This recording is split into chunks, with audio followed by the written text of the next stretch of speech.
Hello, kia ora, and welcome to the Creative Matters podcast, where we have inspiring conversations with artists from Aotearoa, New Zealand. I'm your host, Mandy Jakic.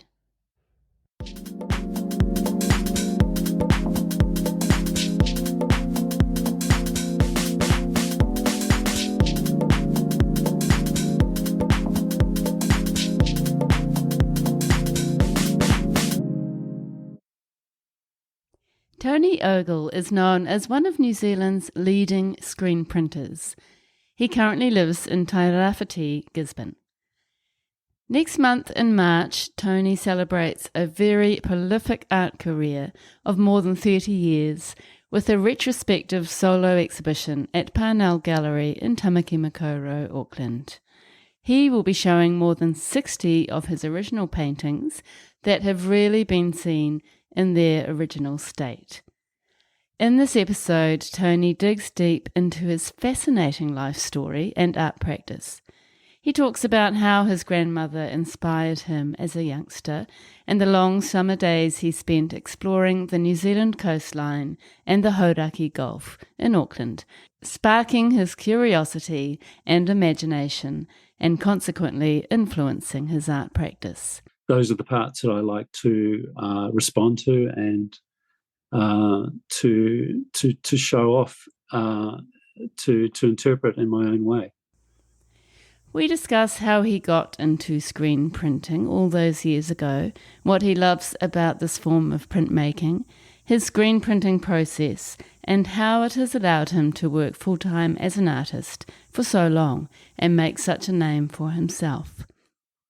Tony also tells a few really awesome stories about the old villa he used to flatten on Takapuna Beach that later became the Lake House Art Centre, and his involvement in creating the Lake House Trust to retain the house for the future. Calling Tony Ogle in Gisborne. Hi, Tony. Hi, Mandy. Lovely to meet you. Thank you very much for being on the podcast. Well, thanks for having me. It's going to be so exciting to speak with you. My husband told me that you are his favourite artist, which I didn't even know, so that's exciting. He's kept me low profile, has he? yeah, he must have. He needs to get one of your works at least. But it's such an amazing practice that you have, and so many of us New Zealanders can really relate to what your subject matter and your narratives are. So looking forward to hearing all about the backstory. You were born in Casta Bay and raised on the North Shore of Auckland, which I was as well, but I don't think our paths never crossed, as far as I know. Yeah. I was born on the cliffs of Casta Bay when there used to be a maternity home there. So I thought to myself, I've always been pretty close to the coastline right from the beginning. Yeah, that's amazing. So, you're born on the cliffs. That was obviously an omen for the rest of your life and the way you were going to live. So, what kind of child were you? Good question. I don't think I was a very sort of exuberant sort of extrovert or anything like that. I was probably more the opposite. I just sort of watched and observed a lot, I suppose, and just sort of I remember going to school. I was really nervous and the whole thing, but it didn't take long for me to come to terms with it and start finding out the things that I was interested in. Yeah. And you spent your life a lot of the time on the beach and exploring, on the coastline, that kind of thing. And that's obviously had a huge impact on your work today. So what kind of things were you getting up to, and how did that inspire you creatively? Yeah, I suppose sort of early on, I've always, like I said, I've always been living near and involved with the coast, and my father was a keen boatie. So when I was, going through my childhood years, my father used to take us out on the weekends into the Gulf and the islands, and that became like a huge sort of adventure playground for me, you could say. So we would, my father worked in a bank, and I think he secretly hated it, being stuck in an office the whole time. So he built a boat in our garage at home. I can remember it being upside down forever, and the varnish and the smell. And when it was all ready to go, we spent our weekends out on the Gulf, and we'd often go fishing, and then we'd stop off at one of the bays to have lunch, and everyone would relax for a few hours, and I'd just go off on my own and go wandering. And for me, I was at my happiest. I was quite happy with my own company, just doing that. And I always had to see what was around the corner, and I don't know. I was never bored. I always thought I was going to discover something new, and I think it might be to do with too much. What was I reading? Treasure Island and Robinson Crusoe or something. But it gave me a real sort of understanding of the coastline and feel for it and curiosity for exploring. Yeah. Old-fashioned childhood, which was so incredibly rich, which compared to the children of today, which I think, is a lot more limited for a lot of kids. Yeah, well, it was pretty free back then. I mean, you could sort of roam where you liked, there wasn't anyone telling you not to stop and go back, really. I feel like I was blessed to be living in a time where there was more freedom in that respect, on Rakino Island, there were no houses as far as I can recall in my childhood, might be one or two farmers' houses, but and Motutapu was just a big, beautiful, playground. And of course, Rangitoto, had a totally different feel about it and look about it. So it was great. Every time we went out, it was a new experience with the weather and with where we went. And it gave me a real sort of connection to New Zealand landscape. And that was sort of followed up by our Christmas getaways where we went to the Bay of Islands, which was a totally different scenario. So we took the boat up there and we camped. And the boat was anchored in the bay. It was quite a well-known campsite called Jack and Jill campsite. There were two small bays next to each other. And that would have been in the mid to late 60s. And that was magic, getting to know that part of the world and just living that life of abundance back then. I can remember we would come home with a boatload of fish, 6 different species, and we would just lay them out on the ground and just give them away to the campers. There was no way we could deal with them. I mean, it's probably a bit excessive now, but had some great times up there. Such beautiful times, and it's obviously, as I said earlier, it's just really informed the person you are and the artist you became. So did you start responding, do you think, artistically to those experiences and to those landscapes quite early on in your life?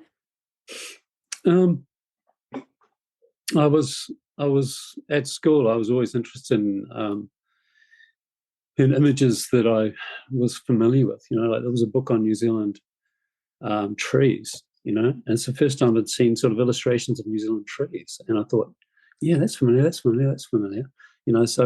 going to school opened, the library opened up a whole new world to me in a sense, because at home, my parents weren't really sort of creatively minded, and I don't think we had one original piece of artwork on the wall. I can remember some ducks flying over a marsh, which was some brown sort of reproduction from, the mother country, I think, that was what I recall. But, I did have one person who influenced me in the family, and that was my grandmother, who sort of Grandma Moses style. She got into painting in her later years, and she was very influential in my life, in lots of ways. That's so lovely. It's really surprising how many people on the podcast have had a grandparent who's really, had such been such an inspiration to them. Yeah. Well, she just, she had a wonderful house down not far from Campbell's Bay Beach, and it was built by her father, who was a pioneer up in the Kaipara, back in the early days. So it had all this sort of history to it, and he was a photographer, and I used to go there and spend time there, and I'd go through the glass plate negatives that were sitting sort of stored under the seat in the lounge, and there are all these beautiful glass plate negatives that you used to put into a stereoscope, I think it was called, and you'd get this three dimensionality to what you're looking at. And so I guess he had a bit of an artistic flair in what he did. And so she took over the house when he passed away, and I used to hang out there a lot with her. And she was great. We used to walk on the beach, and she'd bring home a basket full of shells and line the driveway. It was just a shell driveway going up to the house, And actually, in my later years, when she had to move out, I moved in when it was being sort of rented. I moved in and had a studio in the shed out to one side of the house. So how amazing! It was great. Yeah, that's beautiful.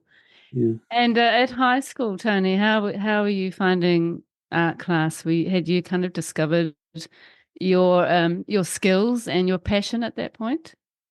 Yeah, I had. At intermediate, I was always keen on doing anything with pen and paper or pencil and paper, drawing, and I used to sort of, I was a guy in class that used to copy those crazy sort of collectible cards. I could sort of do them for people and stuff, and I was always sketching whenever I had the opportunity, and I think I got an art prize at intermediate.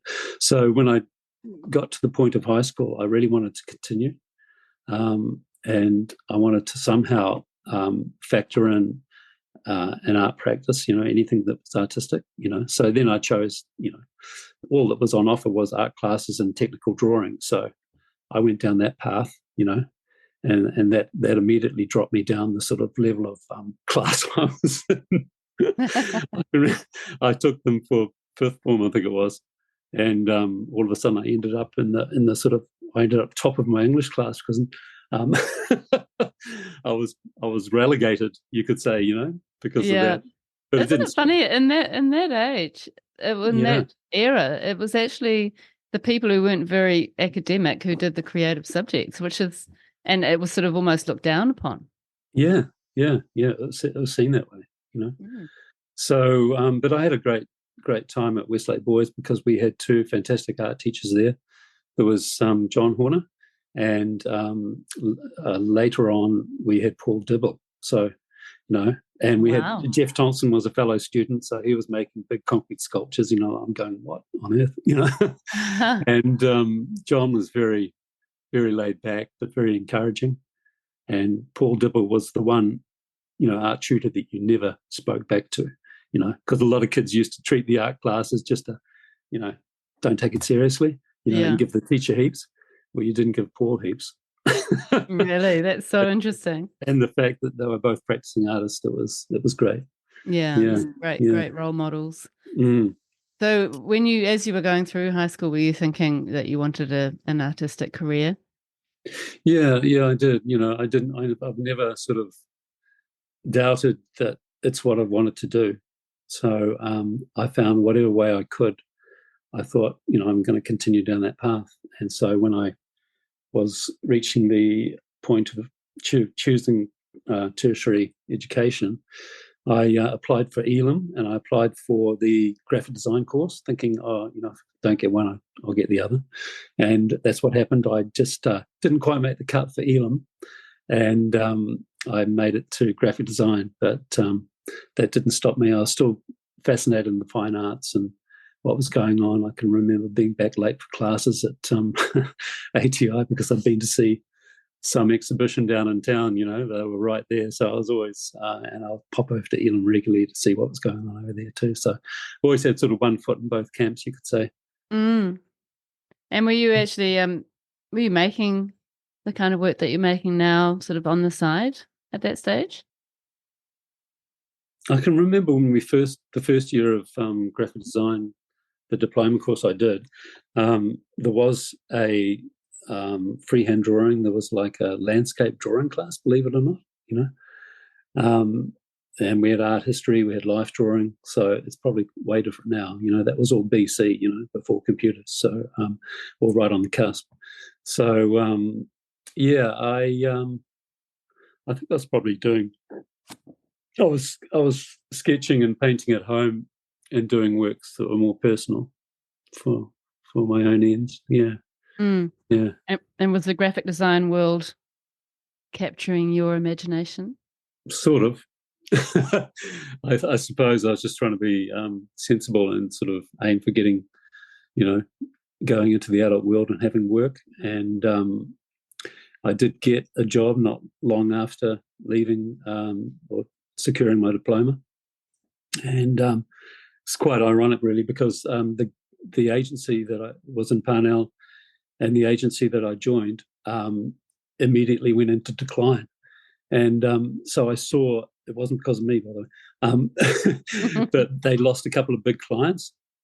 And all of a sudden, there were sort of pep talk meetings and there was cost cutting and stuff like that. So I saw that side of it, which I sort of saw just how fragile it could be, And I was a visualizer for a couple of years. And and then I had multiple changes of creative director. So it seemed all a bit sort of unstable to me, Mm. And then I was just about to throw in my resignation, and I got made redundant. So I was stoked, I had some money to go away with.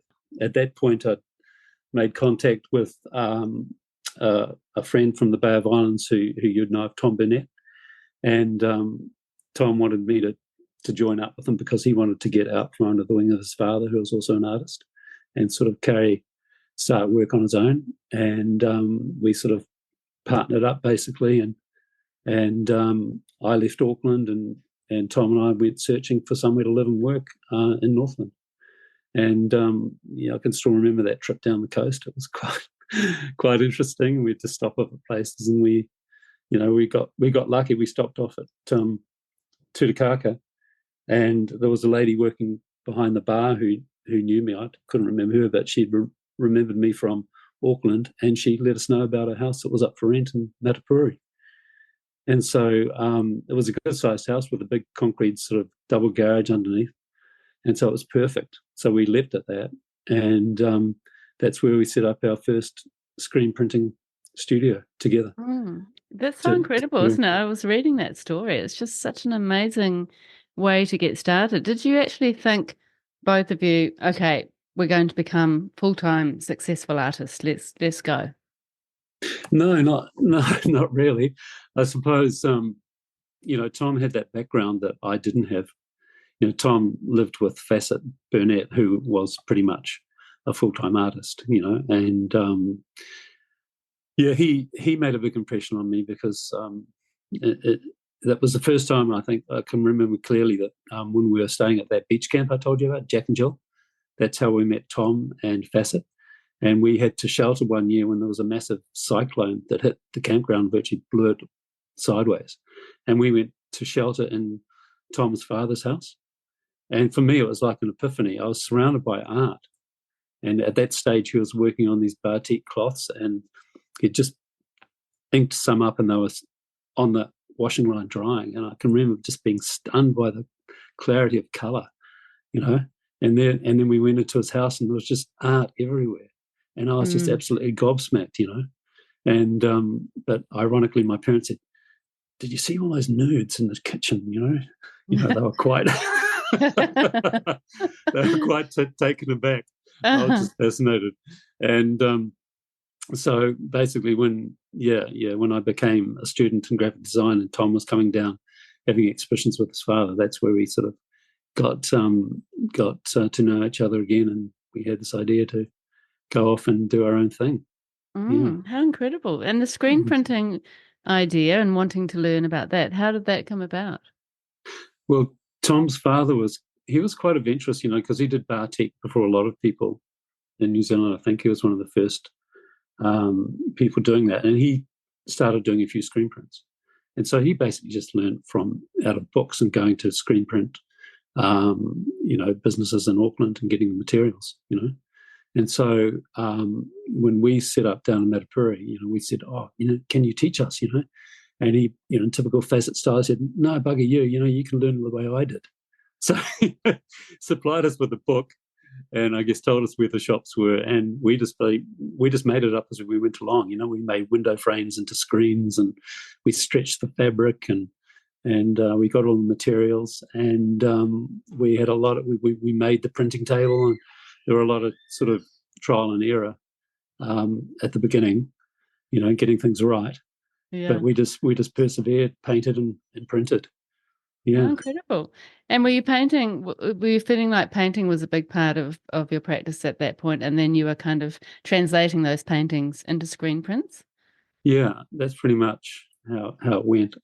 Um, I think the graphic design experience that I had sort of allowed me to break things down into sort of spot color work quite easily.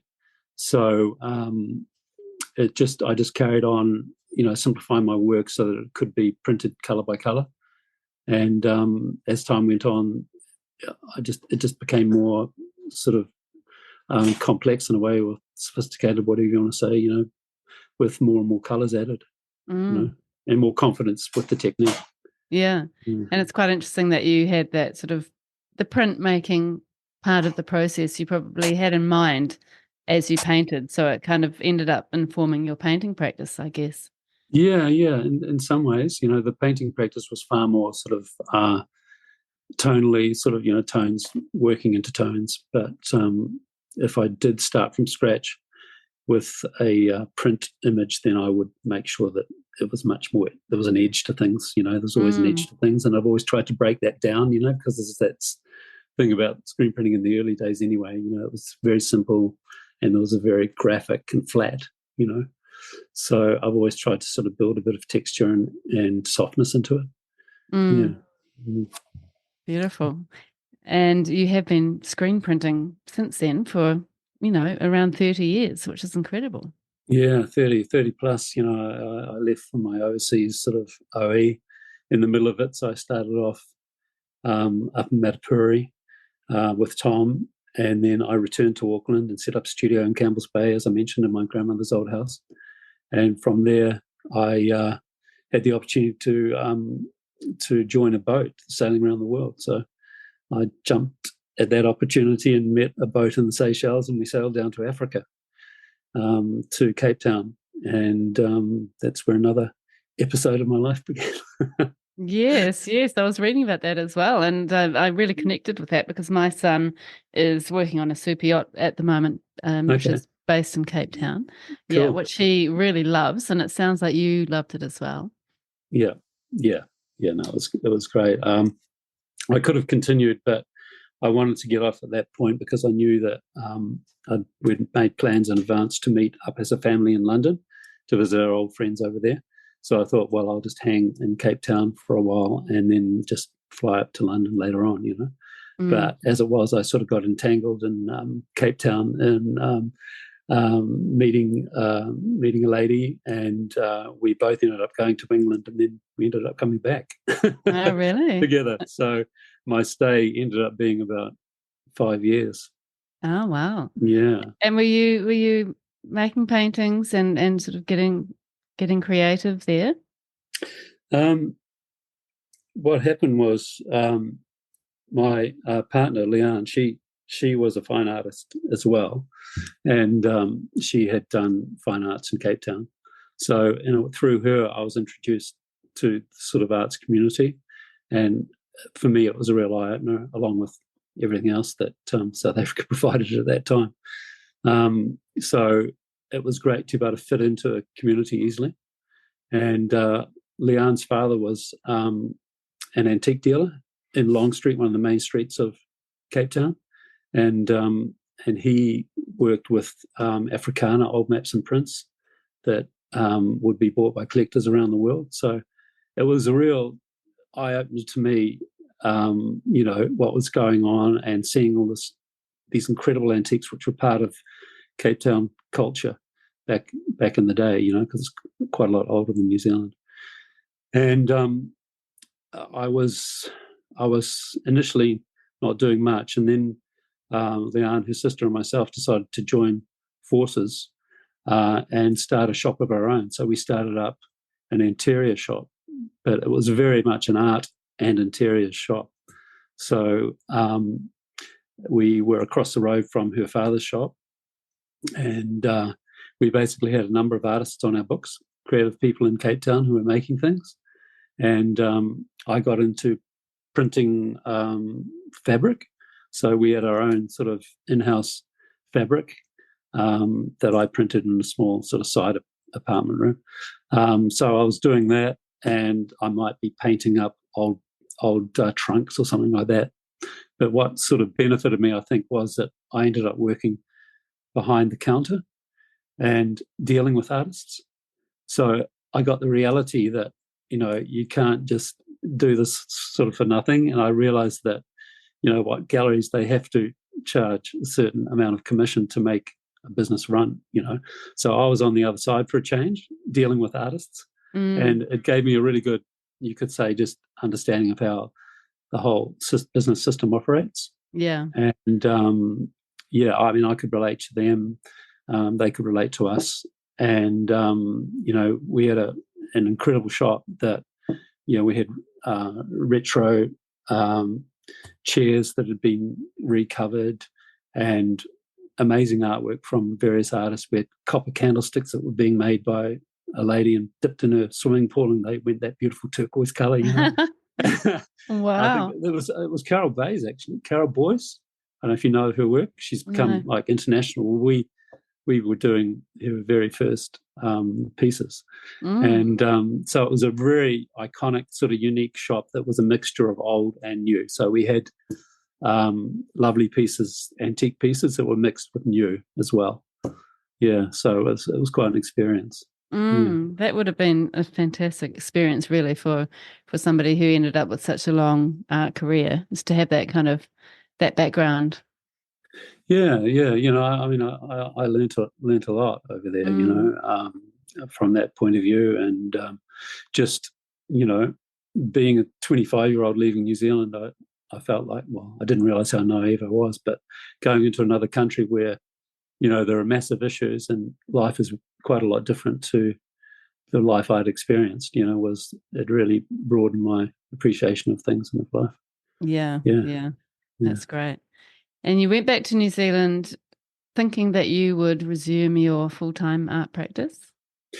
Yeah. Eventually that sort of came to an end, and I felt like I just needed to get back to my roots. And I did. I said to myself, look, I'll give this a couple of years and see how it goes, And I set up a studio on the North Shore between Belmont and Devonport, behind a hairdresser and a takeaway bar, in a space there, and started screen printing again.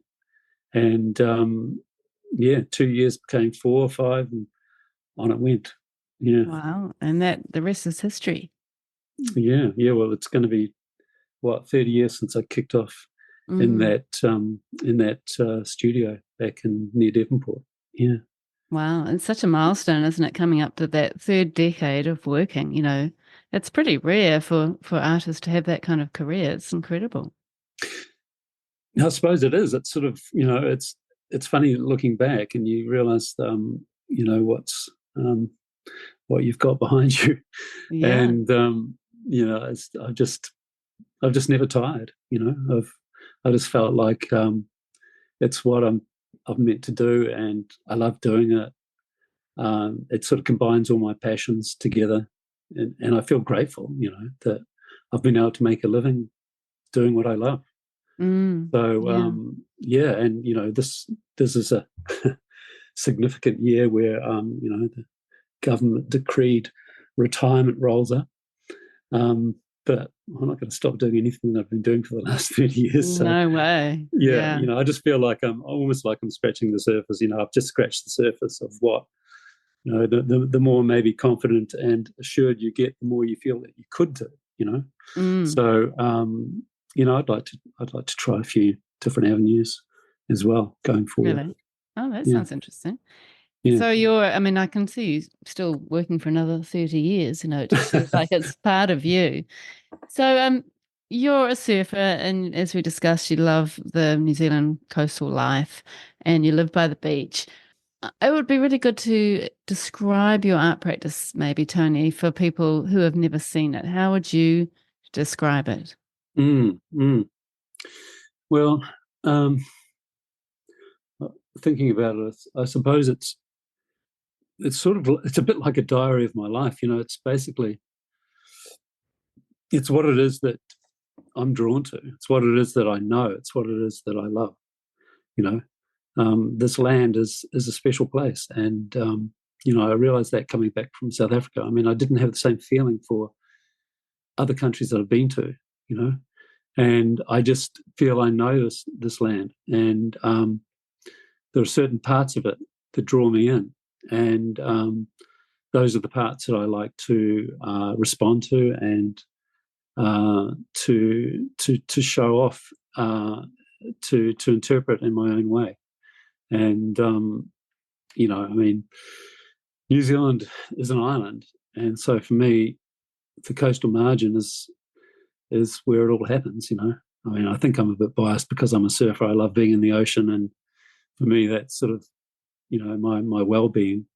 And but I love the interaction of the elements on the coast. The way that the elements form the geology, and all the headlands and the bays and it all varies so much from east coast to west coast. And I've sort of covered a lot of it off, and that's why I've sort of moved around a bit, because I wanted to be challenged by new environments. And it just seems that it's pretty endless in New Zealand. The vein that I'm mining, and plenty of people have mined it, and I sort of figure that I sort of feel like people will get over it, but in some ways I just try and keep it interesting for myself, and hopefully that remains interesting for the viewer as well.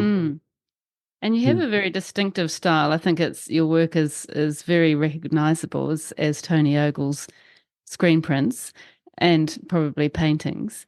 It's not just the coastal landscapes. I mean, often it is based around that, but then you have different ways of looking at the landscape. So it feels like sometimes it's from your surfboard, and sometimes it could be through your home, or from a bird's eye view, and all sorts of kind of different viewpoints. But you also do include people and other things that you've discovered around the coast, like beehives and people on the beach with umbrellas, and animals and cows. And there is that sort of, I've done a lot of batches over the years, sort of that sort of the people side of the landscape. And for me,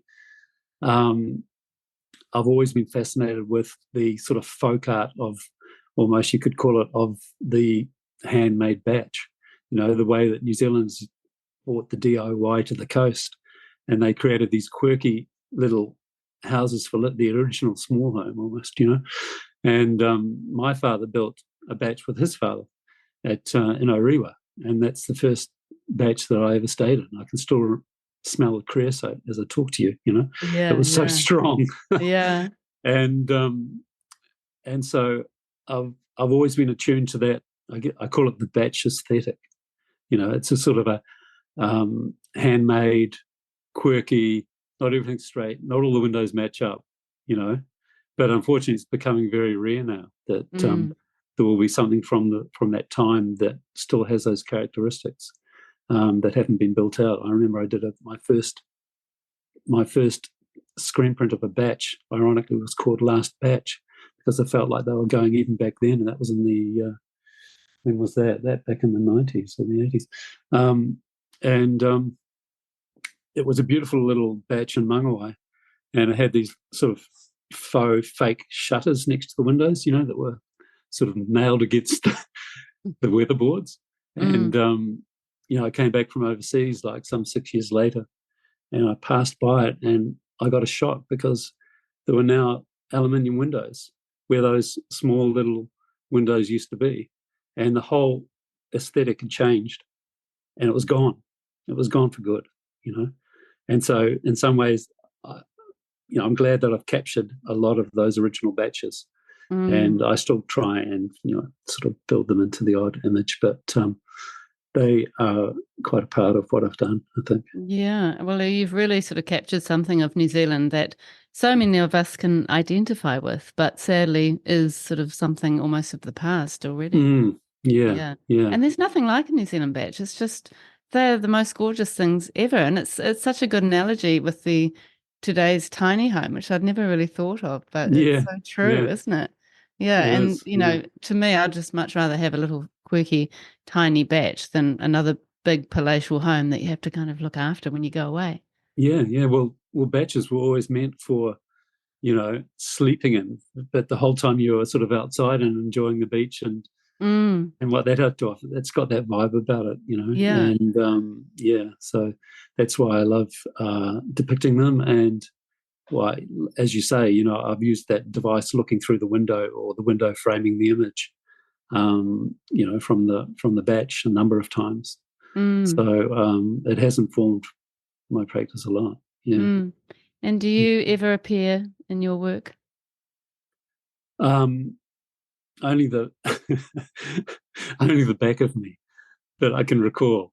I haven't done any self-portraits as such that I would ever put out there, but there was a print I did of Hot Water Beach, and I can remember telling my partner at the time, I'm going to stand here on this dune and you've got to get a photograph of me from behind, and I was just wearing a sarong, and so that became Surf Check Hot Water Beach. So that's about as close to a self-portrait as what I've done.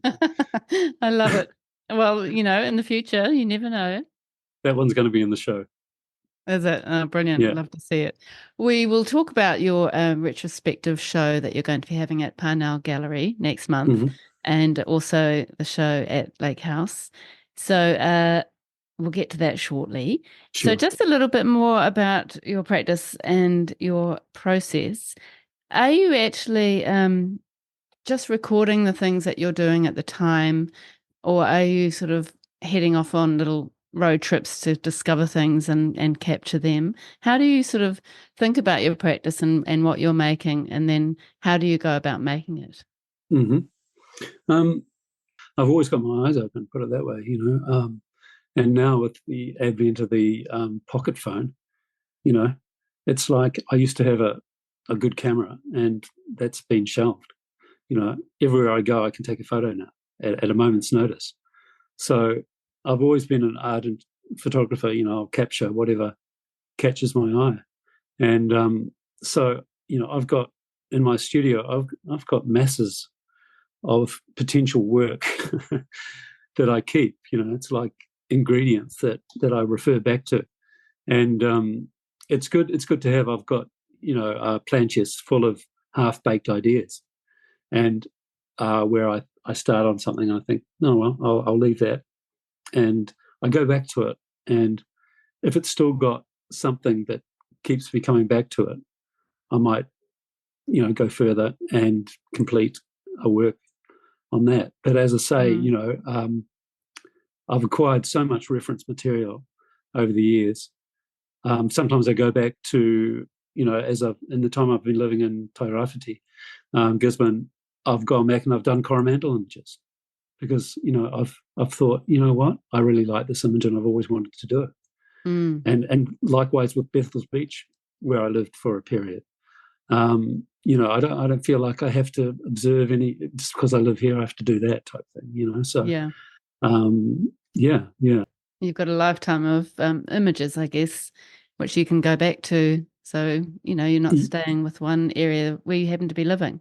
No, exactly. Yeah. And, I don't know, it could be that, like I said before, I'd quite like to sort of branch out and maybe do something, treat the screen printing process differently. I've got a few ideas that I'd like to pursue in that area. And maybe do more portraits. I love portraits. One of my favourite paintings is a portrait I did of an old guy who lived in Kaitaia who made concrete pots. And he was a fantastic guy, and he just inspired me to think that I could carry on being creative up into my 90s. He was 90 and he was making concrete pots and setting shells in them and colouring them up. And he's quite well known amongst certain people. And, he inspired me. And I did a painting of him, and he loved it. I've still got the note that he sent me on the back of it. And but I couldn't sell it. It was at my first exhibition, and it meant so much to me.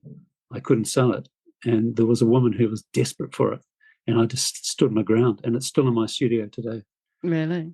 That is so interesting. I was just going to ask you, do you find that, because it really is quite a personal reflection of you and your life, do you find it hard to to let go. I guess that's where screen printing is great, that you can create a limited edition of a painting.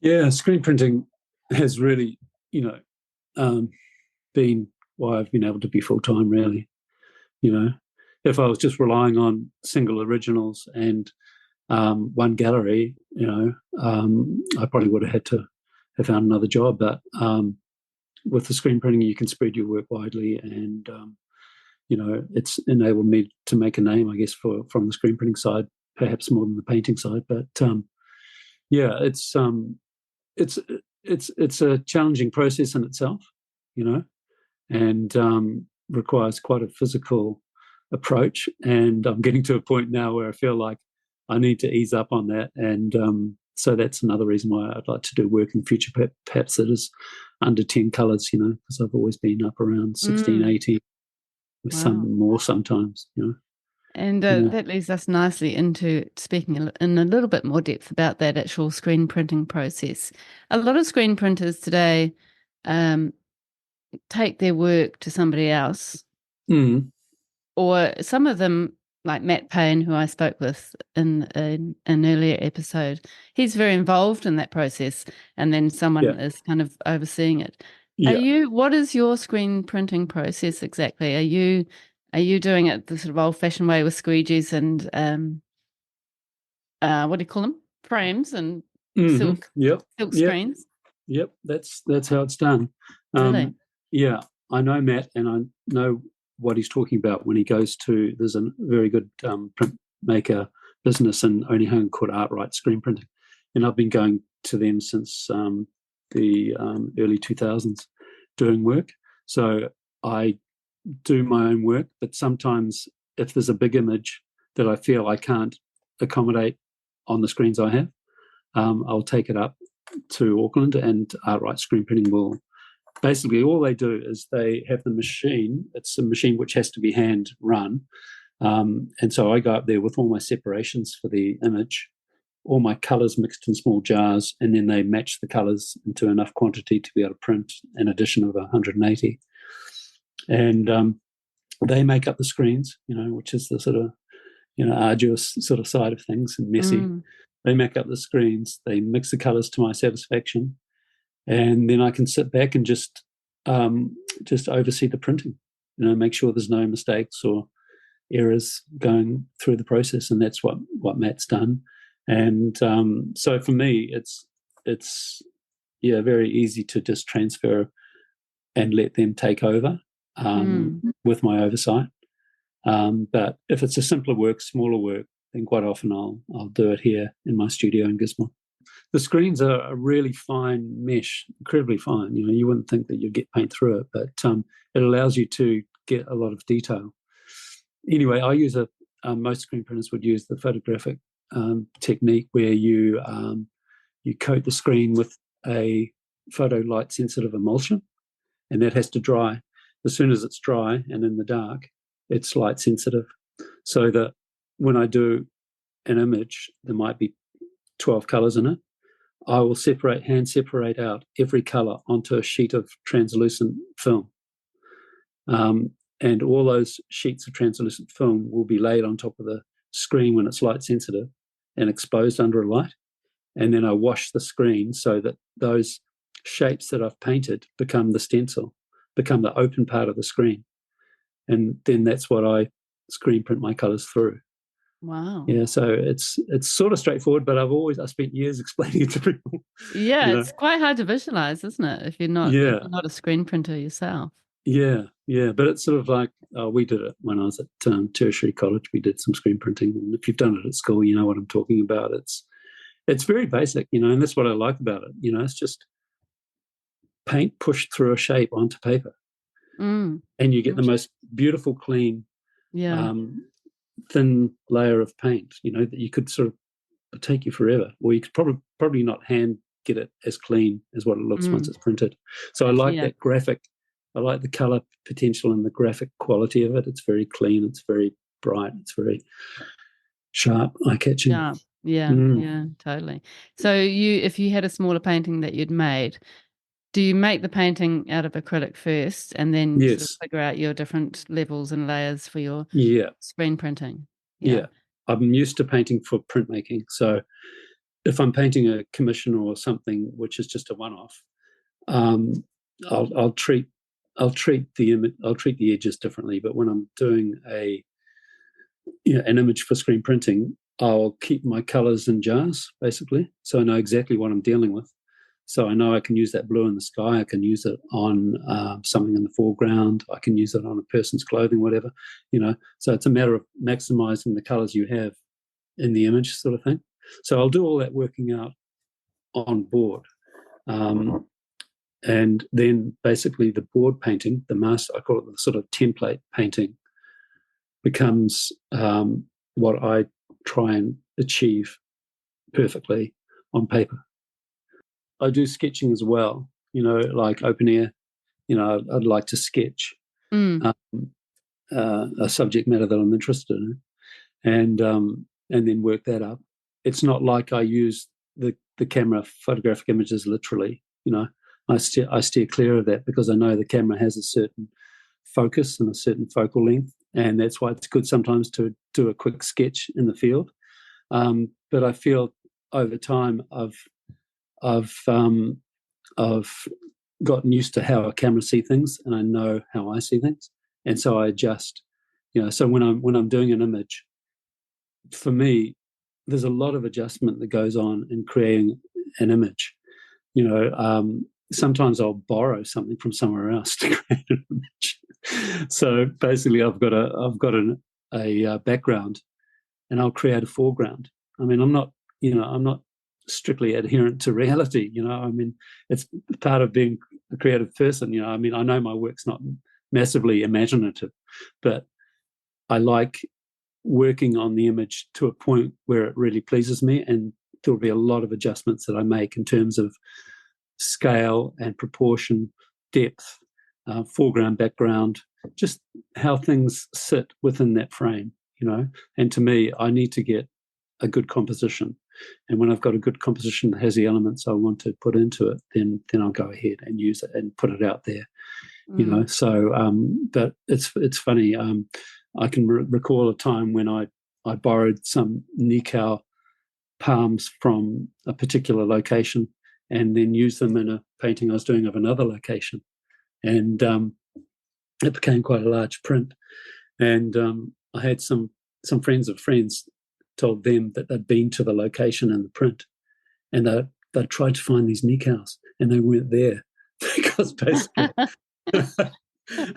I'd made it up, And so in some of my work, like in doing the through the window, using that device, looking through the window, I will create a batch view where there wasn't one. But so that's part of my process. It's all about creating a compelling composition in my eye.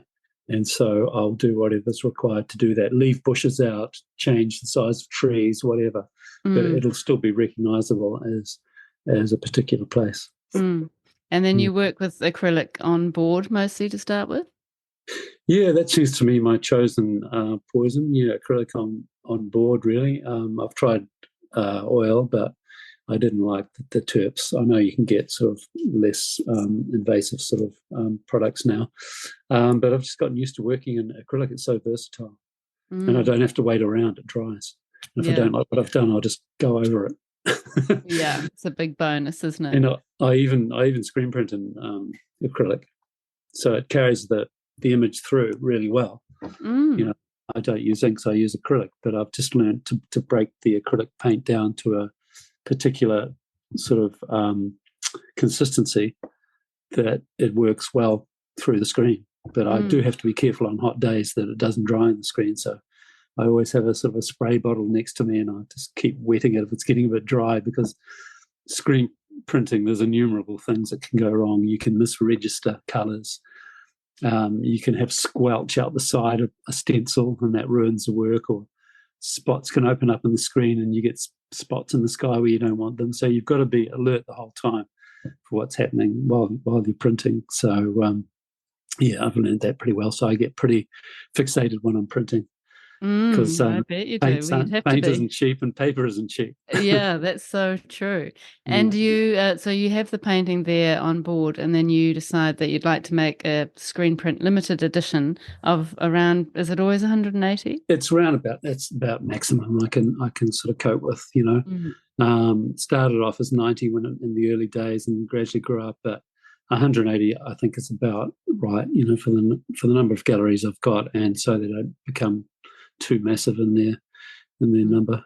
Yeah, like you do all 180 with all the different layers, making it's basically like an original screen print, but it's part of an edition. Yeah. So yeah, it's incredibly repetitive.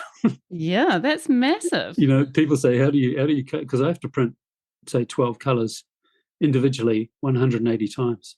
Yeah. So if you do the math, that's 12 times 180, let alone all the proofs that I print, trying to get it, you know, right. Yeah. You know, if I'm doing a gradation in the sky, then I have to move the squeegee across, you know, like 20 times to get all the colors mixed. And then if there's a smear, then I have to stop and redo it. So there's a lot technically that you have to be in control of. But you know, I say to people, do you know any job that doesn't have some repetition and boredom in it? Yeah, like, that's true. For me, you know, I'm just focused on an end product, and so I get into printing mode, and away I go. And you've never thought of getting someone else to do that part of the process? I don't know if I could trust them. I'm a bit of a control freak, I think. But I mean, I do when I go to Auckland and I work with Artwright screen printing, because they are used to working with numerous artists and they know what it's all about. So I'm very comfortable with having someone control the printing process there. You know, they've printed on board big works for me up there. So they allow me to sort of reach a bit further than what I can do at home. Yeah. It's such an interesting idea, isn't it? That it's like you have the limited edition, but really they do feel like originals because it's been your hands that have created this print. Whereas, you know, when you think about a painter's limited edition of prints, it's just a photograph of the painting and then that's sort of reproduced. So it does feel quite different, and it feels like it has more value in some ways. Yeah. Well, I'm sort of long enough in the tooth now to be able to sort of see how things have evolved. You know, back when I was kicking off, you know, there were just handmade prints, and there were sort of cheap reproductions, well, not cheap, but reproductions that were done on machine that would fade after about 5 years, you know. There wasn't anything in between, you know. And so, you know, I had my belief in screen printing was that it was a legitimate sort of printmaking medium, you know. I know there's been other printmaking ways that have been around longer, but screen printing sort of took off in the 60s and has never stopped that I can see. And it just really suited what I wanted to do. So I just carried on. I've been around long enough to see the change now with digital printing coming in, and I sort of railed against it for a long while. And that's the modern world. It's where we are. And if I'd been born, I would have been going that way too. And I've was talked into going that way with certain of my paintings. But I always sort of basically stood against the tide and said, look, if it's a fine art print, it's made by hand. No other means. It's not made by a machine, you know.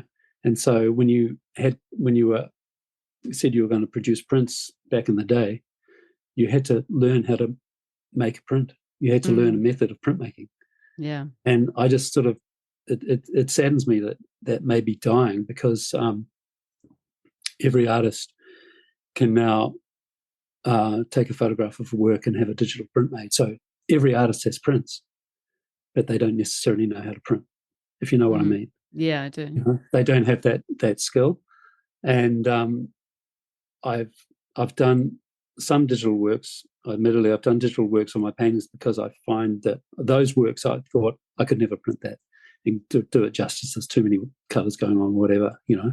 And it gives people a look at my original works as opposed to the screen printing technique that I do. But I'm determined to carry on screen printing for as long as I can because I believe it has that inherent intrinsic value of being a handmade item, handmade work. Yeah. It's such a unique, beautiful process, which could end up, not being something that people do as much as they used to. Yeah. Well, there's been a bit of a sort of turnaround. I remember getting a book on screen printing, an American book, and a lot of artists over there have sort of returned back to the craft of making their own prints. Really? So I think it will always appeal because of its simplicity and its graphic nature and the effect you can get so easily, and you can treat it in lots of different ways. Yeah. So and you think of yourself as a printmaker first and foremost? I think of myself as an image maker. I think of myself as a visually curious person that has always been stimulated visually. That's my primary sense. That's who I am. That's what fires me up, And so for me, it's making an image that I think is compelling and reflects an impression, a feeling, an emotion that I get from being somewhere. And, I feel very grateful that people in some small way respond to my work in the way I respond to the original, the actual the real life place. Yeah, that's really what special. I'm trying to do. That's right, yeah. And you really do. And so many people connect to your work so positively, including George, my husband. There you go. And what I've done over the years is I've kept those original template paintings on hardboard and board. I've kept those as a record of what I've done. I've just sort of automatically put them aside, And then, like recently, I realised I'd accumulated quite a collection. I thought, what am I going to do with these, And then I sort of had this idea, I might just mention it to Parnell, maybe have a retrospective. And they jumped at the idea. And I thought, you know what, I'd really like to find homes for these and give them a better place to live than just stacked up in the back of my studio or under a bed in a folder, Yeah. And so Sally and Anna and the team, just thought it was a great idea, and they've really encouraged me, and I've decided, I'm going to let them go. Basically, it's sort of a record of about 30 years of printmaking that's going to be on show, but they're works that have never been seen in the original state. Yeah. So they seem to have a bit more ping, a bit more, they seem to have a bit more going for them than the prints, for sure. Well, that's it's very special, isn't it, to be able to bring all of those paintings together and have a retrospective. So that is at Parnell Gallery from the 12th to the 31st of March this year. And the opening event is Tuesday, 12th of March from 5:30 p.m. And it's a huge retrospective exhibition of over 60 original paintings of yours, which probably, as you said, have never been seen before. And they are the original paintings that have then informed your screen printing editions. Yeah. So there's a few there that I've painted up that may not have been seen in the galleries. Like I was approached by the New Zealand Blood Service to come up with an image, and they paid for the entire edition, and they gave these out as gifts to their best donors. Wow. So that wouldn't have been seen in the galleries so much, but people may know it if they're a good blood giver. So there'll be a few odd ones and recent works that I've done. Like there's a couple of works on sort of a rough sort of Hessian, almost like a cloth in black and white. That one of them was the original for a screen print, but it was the final black that went onto the screen print. So there are colours underneath it, but I've just kept it as a black and white image on board. So, there might be variations to things that are familiar there too. And it'll be such a fascinating exhibition for people who love your work or who may have one of your screen prints to go back and look at the work where it all began in some ways, and then, for a whole 30 years of your art practice. Yeah. Well, it's virtually, it's virtually like a diary of my life. I could say, that's where I was living that year. That's where I was living in that year. And I think I counted up about 7 different studios that I've worked in over that time, starting off on the North Shore and, 3 studios there, basically. And then moving to Bethells Beach, and then from Bethells down to Gisborne, and about 3 studios down here. So that's incredible. Sort of what a special show. And at the same time that's on, you're having another show of some other works at Lake House Art Centre, which is in Takapuna on the North Shore of Auckland. Can you tell us about that show as well? And also, I know you've got some really great history and some really great stories about Lake House Art Centre, so maybe you could share that as well. Yeah. Lake House Art Centre has a bit of a history attached to it. The building itself was probably one of the first large Victorian villas built on Takapuna Beach, I think back in the late 1800s. And anyway, it managed to survive many years of abuse as a flat for young people, and as a party flat that many people will know as the Coach House. It was called the Coach House when I was there. And it was behind the sort of line of shops that front onto Hurstmere Road in Takapuna. And so it basically overlooked Takapuna Beach straight across to Rangitoto. And a friend of mine who I'd met when I was working in Devonport's studio invited me to come and live there. And you sort of had to be like asked to come and live there from someone who was already living there. And I stepped in the door, and immediately I said, "Yep, I'll come here." And it worked out well because there was space for me to have a studio. So I rented out 2 rooms, and I set up a studio in the old house. And I mean, it had been pretty abused, I must say, over the years by multiple tenants over the years and multiple parties. It was known as a bit of a party house. And so I sort of didn't have any problem with sort of, knocking the odd nail into set up my screen printing studio, which is a bit terrible when I think about it. So I formed quite a close association with the house, like I was there day in, day out.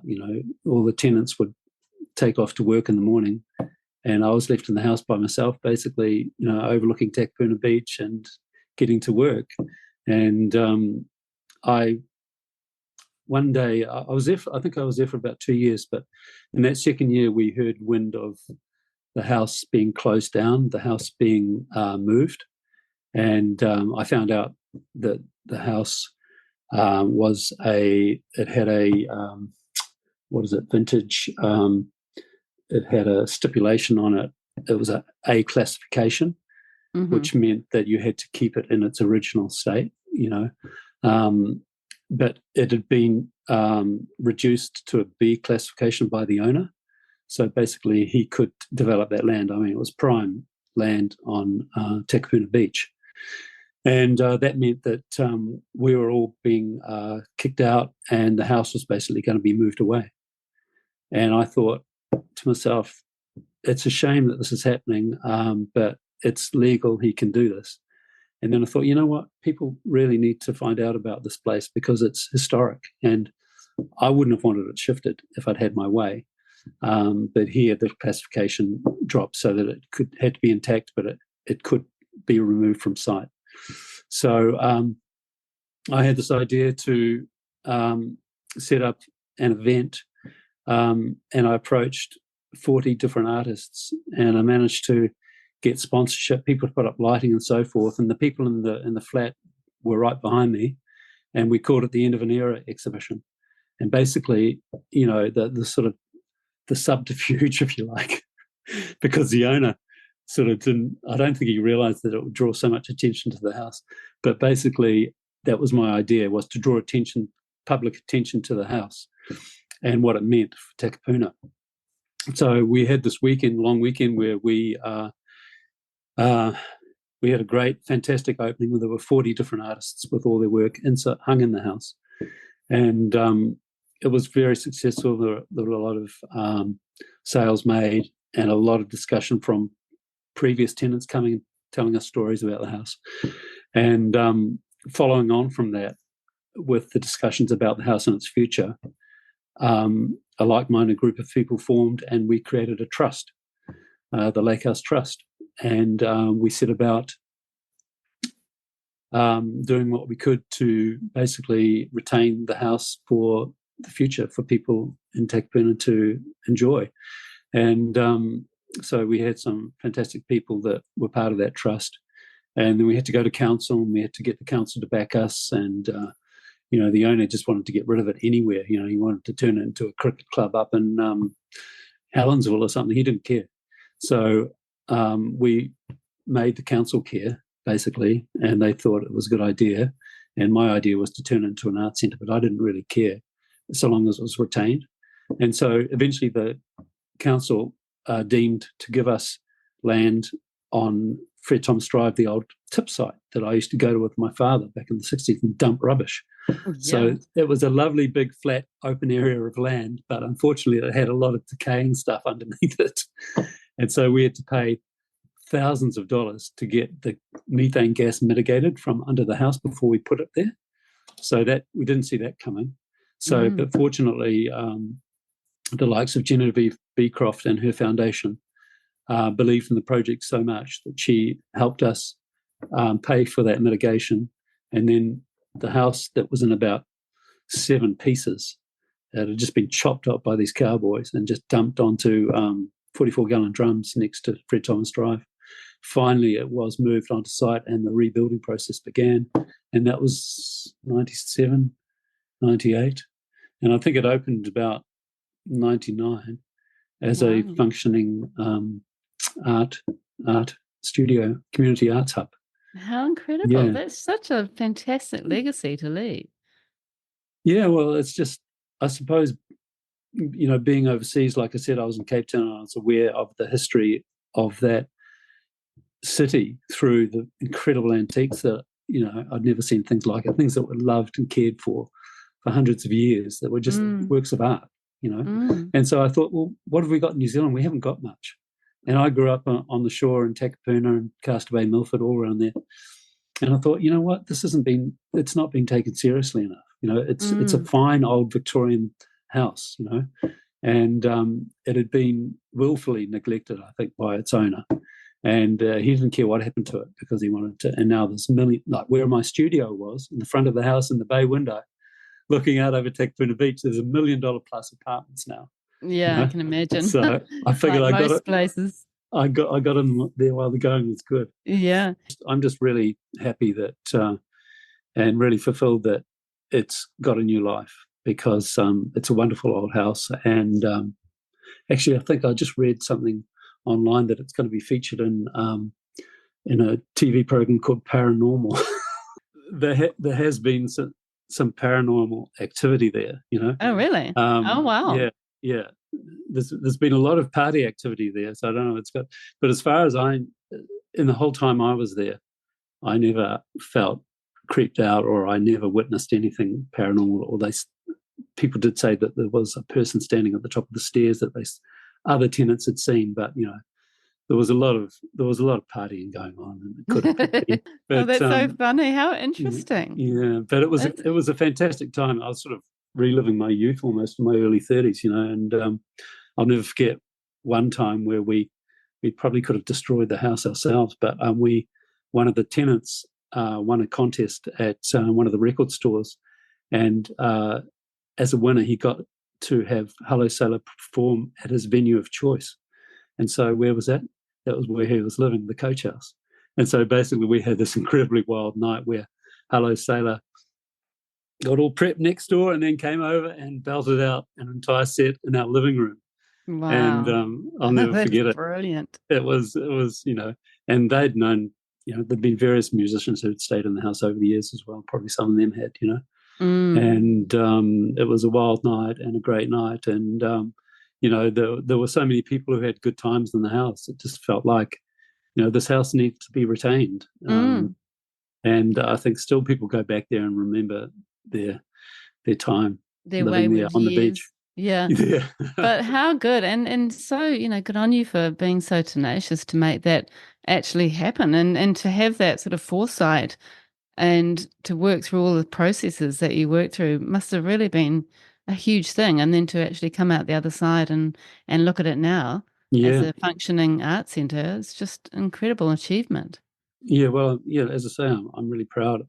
I certainly couldn't have done it by myself. I just sort of lit the flame, really, Mm, with having that exhibition, which is exactly what I wanted it to achieve. And the people who came onto the trust were incredible individuals that all had skills, and we had fundraising things to do at the house and all sorts. We fundraised for a lot, mm. and there's a whole new membership now that runs the art centre, and I'm really looking forward to catching up with the old trust members when I go back for the exhibition opening. Yeah. What is the name of that exhibition and what dates is that running? Okay, there's going to be a dozen or so works of varying sizes, but that's going to be called, it's just going to be selected works from 93 to 2023. Yeah, and that starts on the 15th of March and runs through for 2 weeks or so. Yeah. Right. So you've got Yeah. both of those, the Parnell Gallery retrospective and that one at Lake House running pretty much at the same time. Yeah, double whammy. I don't How do you feel about giving up these paintings that you've had for so long? Oh, probably a bit mixed at times. I look at it and it's just sort of like this nostalgia of having made these works.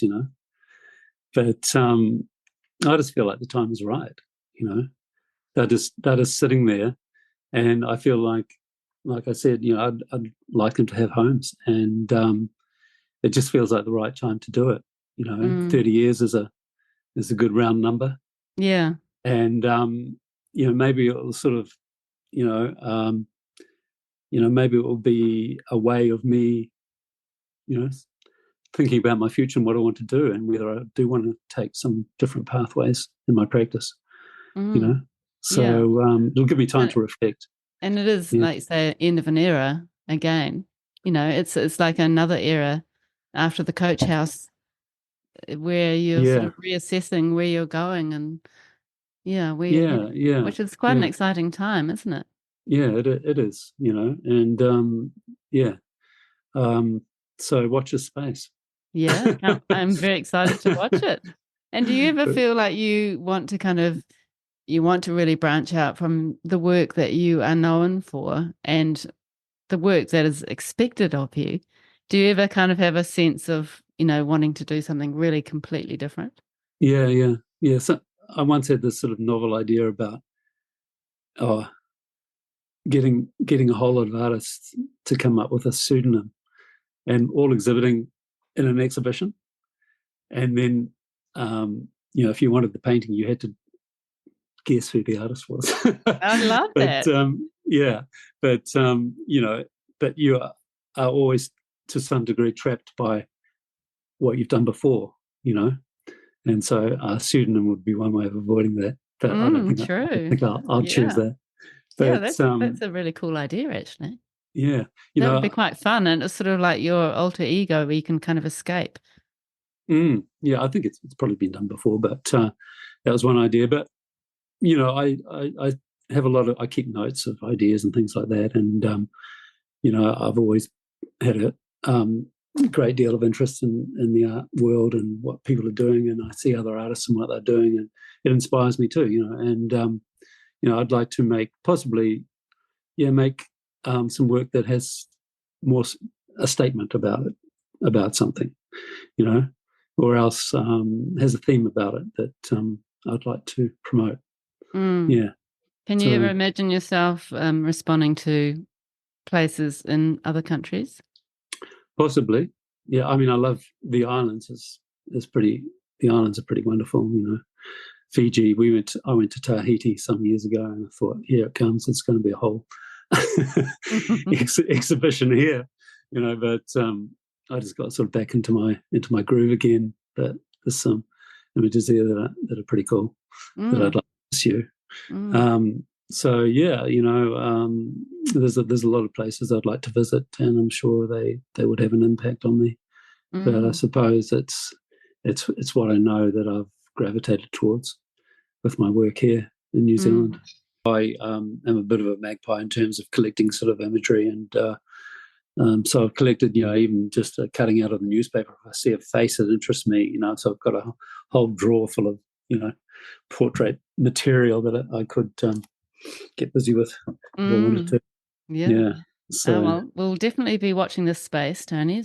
So let's just get on to the questions, Tony. We sure. are probably about due for that. So first of all, what would you say to your younger artistic self? What would I say to my younger artistic self? I'm not sure. I don't really have any sort of regrets about what I've done. I wouldn't avoid this or avoid that. If I can think of one thing, maybe I'd say, be careful with paint. It's not a benign substance. I mean, the paint is. I chose acrylics because I thought water based was great, and I've been exposed to them for a long time. But I treat them very carefully now. I think through my career, I've realised that they're not something you should get on your skin. They're not something you should inhale a lot of. I know on a lot of the acrylic pots of paint now, there are warnings, and I just would say that to myself if I be more careful when I was younger, and that's something I'd pass on to any artist as well, dealing with these materials. Be careful of what maybe I should take up eco printing, but I haven't found a means that gives me what I want yet. Yeah, that's the hard part. Yeah. Well, that's good advice. And what would you find is your biggest challenge as an artist? Probably stepping out of my comfort zone in a way. I have ideas, and I see what other artists can do, and it makes me feel like, in some sort of, it humbles me. I think this it's such an incredible world, the artistic world. It's nourished me my whole life. I love going to shows. I love picking up art books. I love people's impressions, people's interpretations of life, and the art world, may it long continue. May it not be overrun with AI or anything as frightening and despicable as that. Yeah. So for me, it's the human side of art which gives it its special place. Yeah.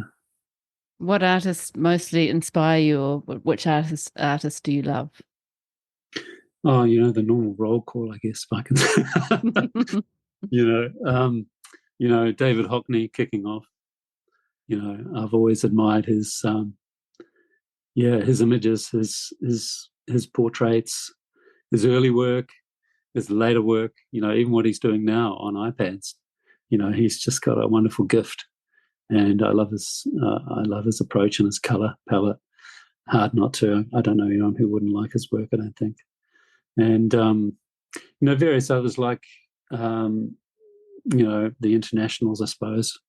I can remember when I saw my first Picasso in a museum, and I was just like, oh God, my heart just about stopped. And Matisse, I think, was a wonderful artist. And I can, the people artists who make an impression on me literally have made an impression on me. They have moved me in some way. And I'll never forget seeing a Matisse when I was in Paris, and I was racing around trying to see as much as I could. And I think it was a George Pompidou Centre. I'll go up to the 5th floor, and I stepped out of the lift, and I just confronted through this window of this Matisse, and it just about floored me. I don't know why, but it was quite an abstract Matisse, but it had such authority and such feeling to it that it stopped me in my tracks, and I'll never forget that. And that's happened a few times with various artists, like the same happened with McCann. I was sort of a bit 50-50 about McCann, what's everyone going on about, for quite a while when I was younger, and then it hit me, literally, standing in front of one of his large works. And I just felt like I felt something move through me almost, it was like that sort of feeling. And I thought, okay, I know what people are talking about now. So he's, I've grown in my appreciation of his work, and just the local the local people who I admire, the likes of, Don Binney and Michael Smither, and more recent artists, Bill Hammond's work, I admire his approach. Peter Stitchbury, I feel lucky to own a Stitchbury, that I bought many years ago because his work just appealed right from his sort of final Elam show. And other people like Robin Morrison, I can remember being really moved by his photographs of the South Island I saw as a student. And I realized that, that humble, possibly banal New Zealand had something going for it. It's just like he could capture ordinary, everyday scenes and make them fascinating. And I think that sort of affected me a lot. I didn't need to look elsewhere. I felt like there's a lot going on that I can see and respond to in this country. And, I've never forgotten that suite. I saw them again in the Auckland Museum recently and liked them just as much, And, there's a few other sort of more quirky people that I like. There's a lot. There's the American artist Ed Ruscha, whose work is quite different to mine, but I like it because it's so different to what I've done, yet part of me would like to do it. His use of words in his work, and he's used some really unusual materials as well, so I like the way he's sort of broken out of the conventional. And there's an irony in his work as well, and I like being made to laugh. I don't know if there's enough of that in art, but some of the irony in his work really tickles me, and I like it. And there's a banality in his work. There's also, there's a banality that I never thought I would like, but I like what he does with it. So yeah, I mean, there's so many names I could list, but those are some that come to mind straight away. That is a fantastic list. Thank you. And why do you think you make the kind of work you make? Why? I guess it's, I've just lent into what I know and what I respond to, from those early days, I suppose, when I was just a boy holding on to the, sitting on the cabin of the boat and going from bay to bay with my parents and seeing these new vistas unfold. And I feel like I've just carried on doing that my whole life in a way. I've just wanted to represent the evocation of these places, what they mean to me. It's still mean to me. So special, isn't it? That connection that's run all the way through your life, really, and through your art practice. Amazing. Yeah, it has. Yeah. It has. So as a proud Muriwai resident, I was wondering if you ever actually responded to Muriwai while you lived out west and lived at Bethel's Beach. We have a bit of a competition with people from Bethel's and people from Piha. So was Muriwai ever in a place that captivated you in some way? It did, because I spent a lot of time surfing at Maori Bay.